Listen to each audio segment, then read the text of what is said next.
Jake, on September 6th, all the momentum you and Nord have built up as tag team partners comes unraveled. You've got a match against the Masked Nightmare, and we'll check out the final moments of it right now.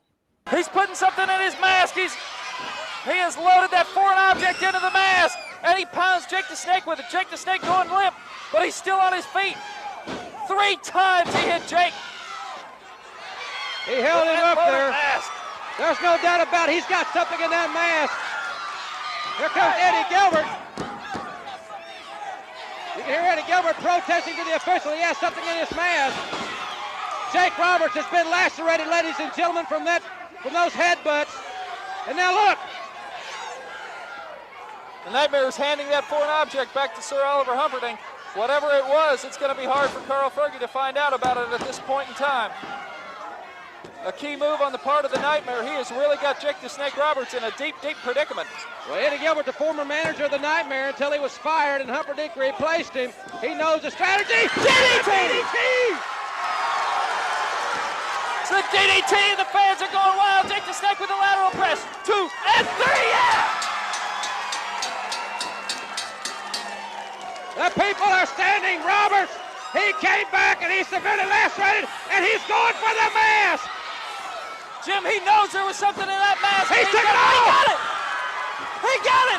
And Eddie Gilbert has got a hold of Humongous. Humongous trying to get into the ring. Jake the Snake Roberts has got Sir Oliver Humperdinck in the ring.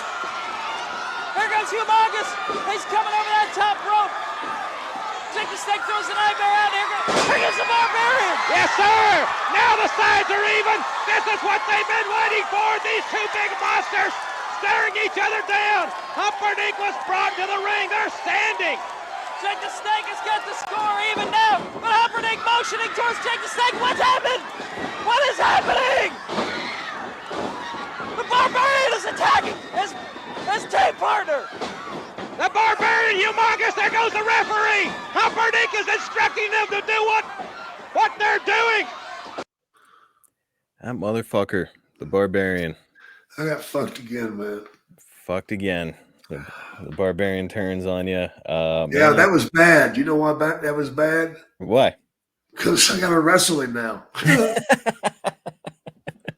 that is actually something I've got here coming up. Oh, God. We've got this from the Observer. Jake and Barbarian will be taking place in most cities. I admit that Barbarian is getting a lot better, and considering his size, the elbow he does off the middle rope is a great move, but he's still really stiff and doesn't know how to wrestle. So yeah, Jake, you said it, but you know, on our last Mid-South episode, you mentioned that whenever you met Barb, you said like, oh yeah, there's my tag team partner, you know. Oh yeah. You'd rather tag with the guy than work against him, but now here you are, you got to work against him. Yeah, it finally came down to time to shit or get off the pot, and now I've got him in singles matches.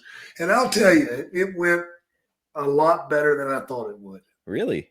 Yeah. Okay. He listened to me.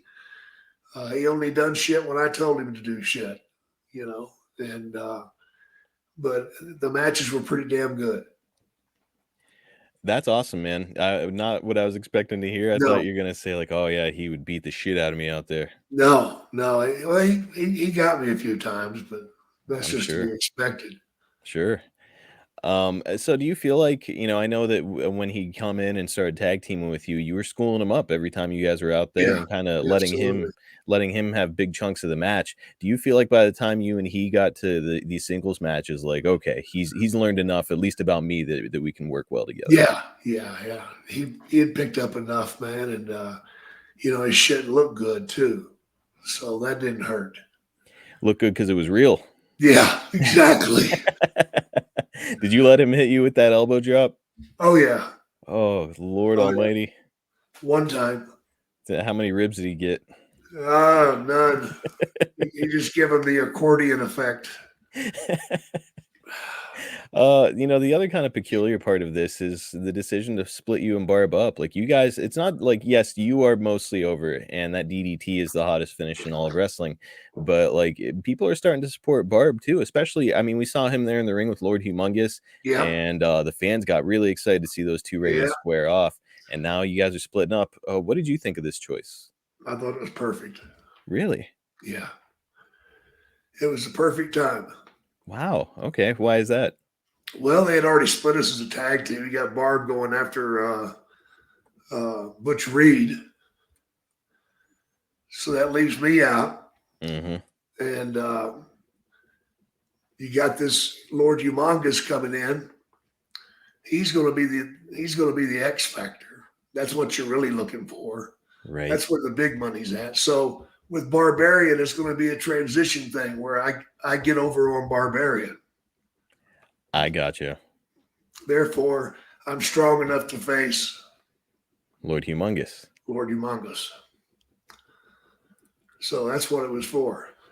That works perfectly. Okay. Now that, as I'm watching, I'm like, oh, come on, this great tag team, and they're splitting them up. But when you put it that way, it makes perfect sense. Especially, I get a boost up by beating him.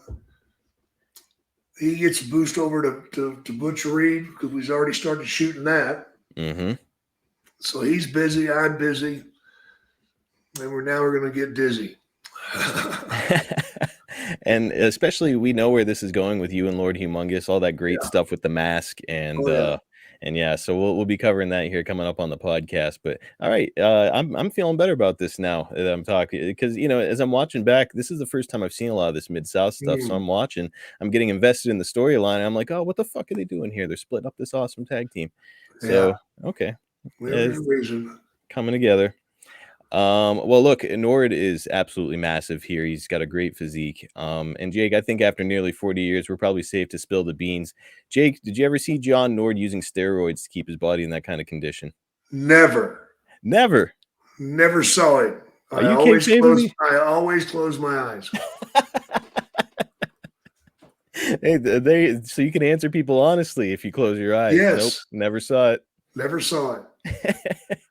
Do I recall? No. Well, let me spin this one a little bit on you, Jake. As you're seeing guys like him, and I assume plenty of other guys in the locker room getting really, really big using steroids. Yeah. Did the thought ever occur to you, like, hey, maybe I could enhance my career a little bit? Sure, I did. But at that time, you didn't use them? Yeah, I did. Oh, you did? Yeah. Okay. And did you feel like you were starting to see differences in your physique? Oh, yeah. Recovery? Yeah, there was a point there after I had the neck surgery that I got really big. Yeah. I think it was around 1991 or so, maybe 1990. Yeah. I started to notice during your promos, your shoulders and traps were starting to look a lot bigger. Yeah. So it had to be that period.